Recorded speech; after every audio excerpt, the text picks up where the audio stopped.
you see all those kids on stage? Oh my God. There was a lot of precious little kids up here.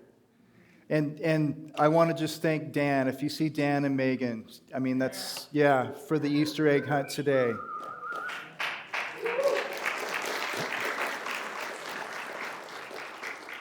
Goodness sakes, this is my first Easter talk.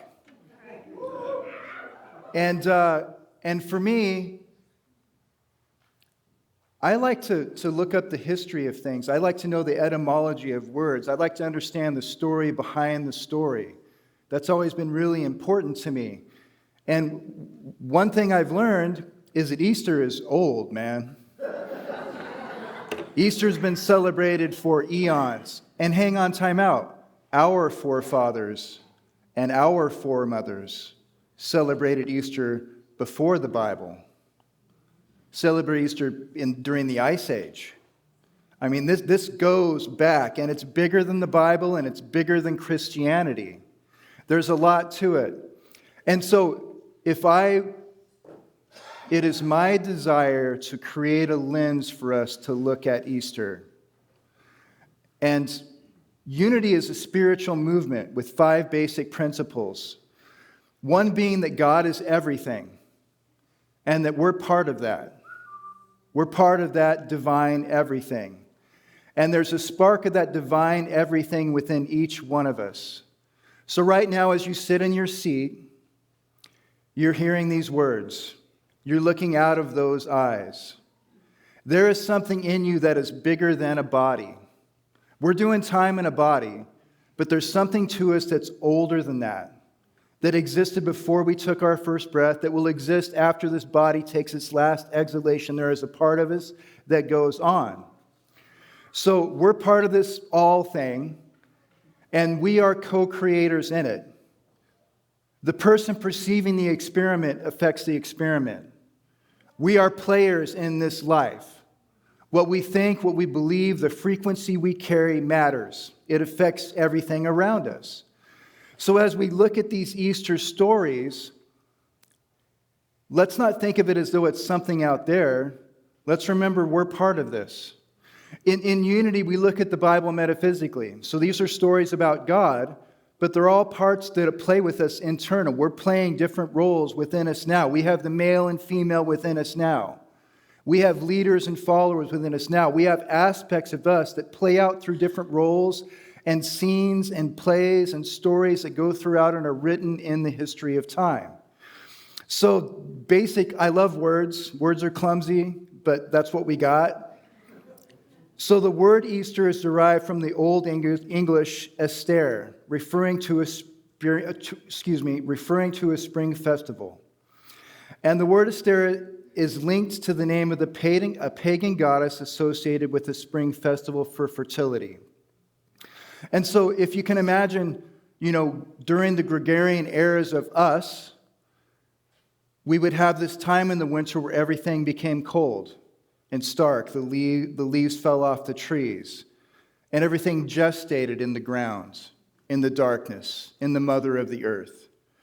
And then in spring, these seeds started to sprout, and they saw that as a resurrection of life. They made it through the brutal winter, and things started to grow again. Let's put on our finest clothes. I dressed in my Easter shirt. I'm an Easter egg. Put on my shiny shoes for Easter. I even trimmed my nose hairs for this.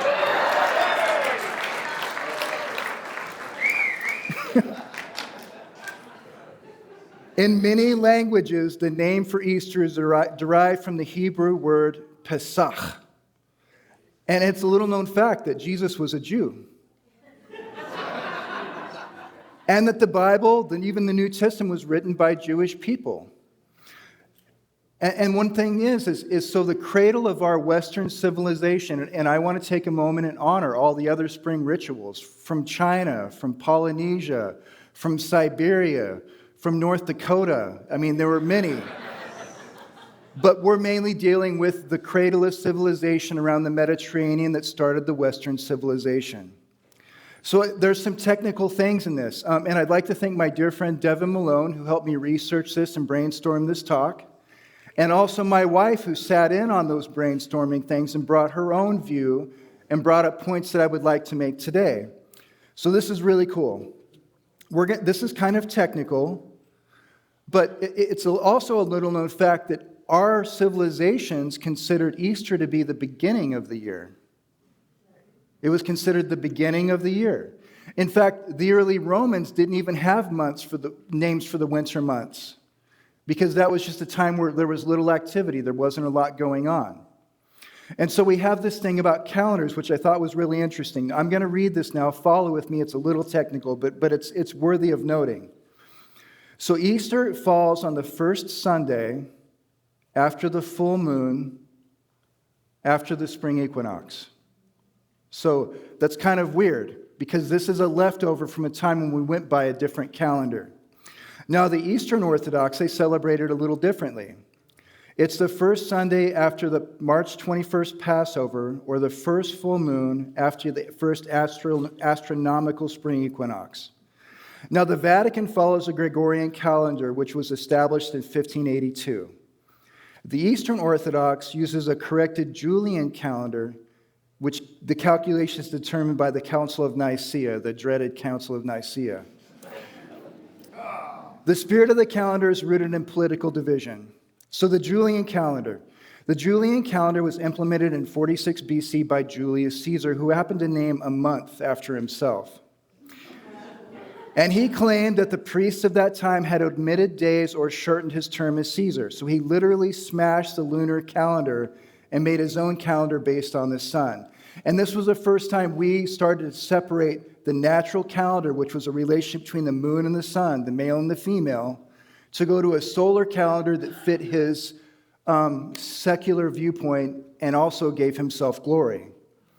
So in order to implement his calendar, 46 BC was 445 days long.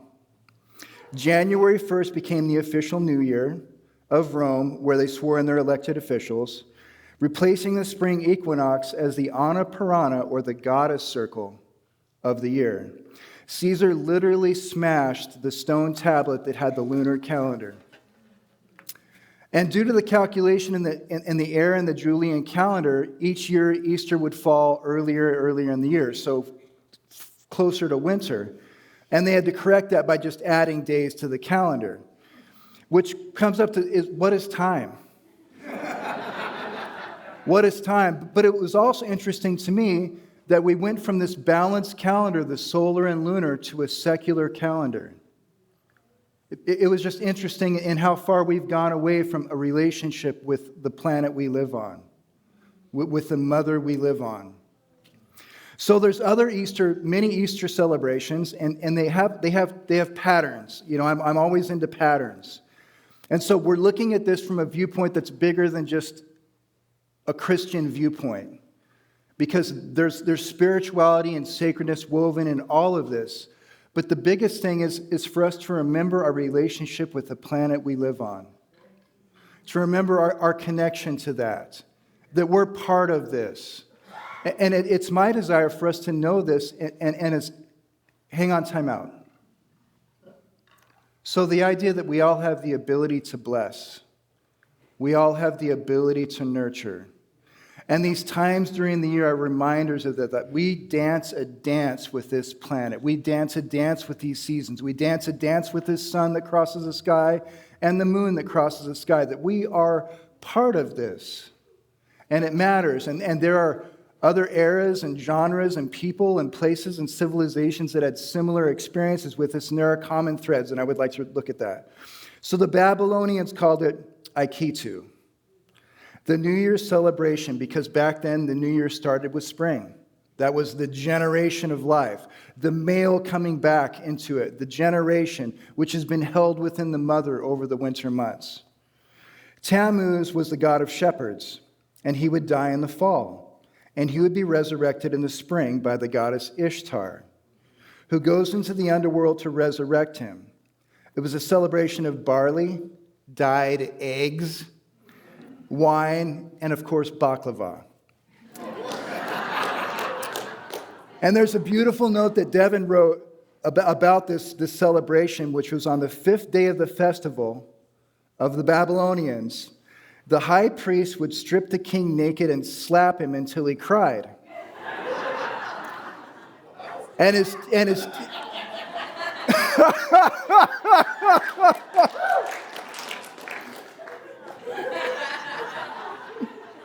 I almost didn't say that one. And his tears were a sign of the prosperity to come in the new year.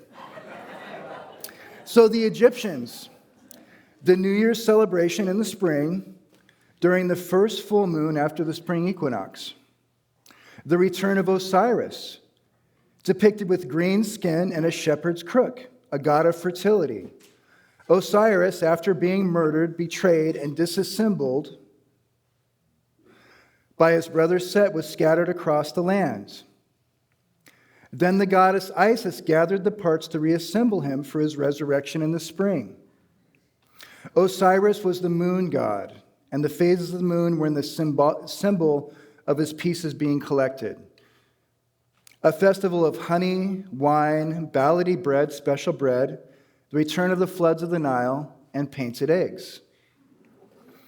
The Hebrew, which is Pesach, meaning Passover, which was the first full moon of Nisan, which was the first full moon after the spring equinox. The marking of lamb's blood at the entrance of the home to protect for the firstborn from the angel of death, and the final plague sent to the Egyptians to free the Hebrews from slavery. A celebration with unleavened bread, wine, a feast, and a roasted egg, colored by the roasting of the shell. Now the ancient Greeks, there was Anastasia, which we're getting closer to the word Easter, the first full moon of the lunar year, similar to the Chinese New Year. Dionysus was the god of agriculture and wine, known for turning water into wine at weddings. Also, there was a legend of him turning a river into wine. Dionysus was his return. He was a son of Persephone and Zeus. Hera was sent the Titans to dismember Dionysus and string him across the lands.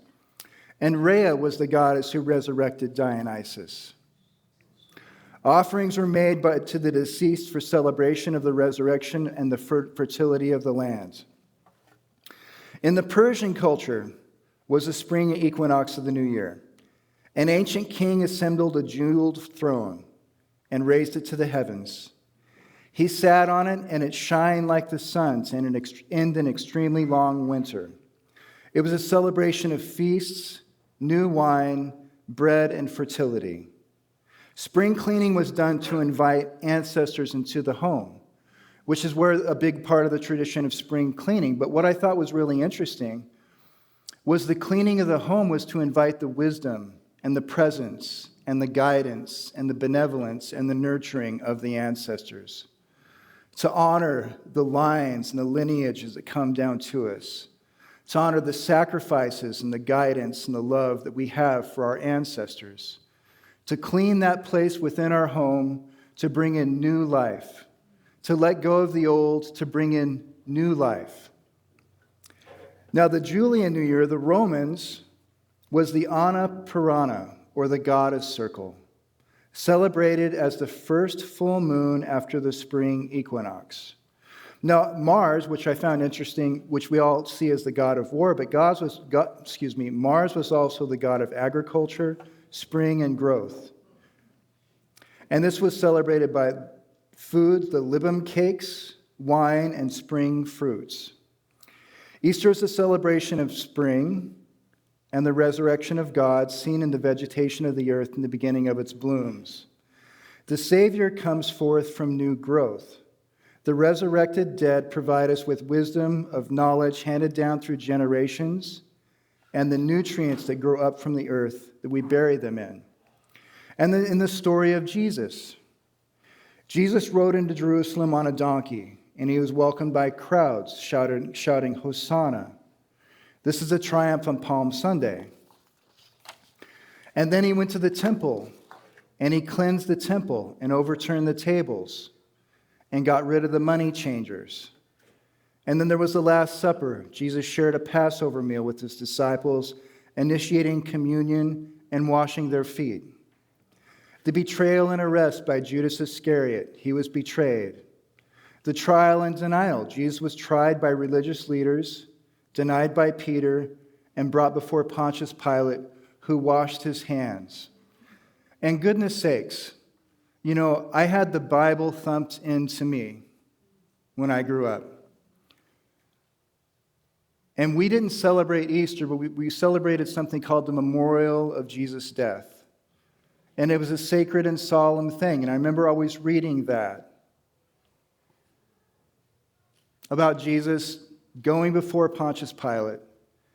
And he says, this is the truth. And Pontius Pilate scoffed at him. And Pontius Pilate said, "What is truth?" Because in Pontius Pilate's world, Caesar spoke what was true, whether it was actually true or not. Whatever Caesar said was true. And he was there because he was Caesar's yes man. I implore each one of us to explore what is truth for us and to make a stand for that truth. Because truth is bigger than corporations, institutions, political parties, and religions.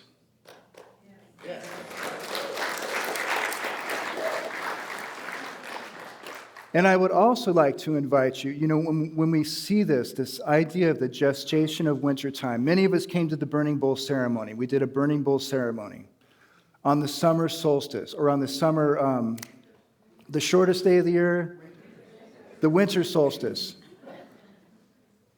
And we wrote down what we want to accept and what we want to let go of, what our affirmations are for our lives. As sovereign human beings on the face of this planet, we wrote down our highest wishes or what we wish to let go of, and we burned those in that burning bowl. I would like you to revisit that, because right now we're at a time of fertility, and fertility is bigger than making babies, baby.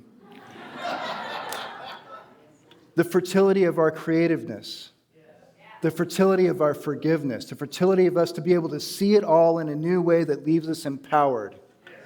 The ability to take action and step forth boldly, even in our own lives. To behold the executive function of how we live our lives, our habits, our beliefs. Let that bloom, let that prosper in us. We're here for no ordinary reason. This is a significant time in human history. And it's not important that we know the way. The way knows the way.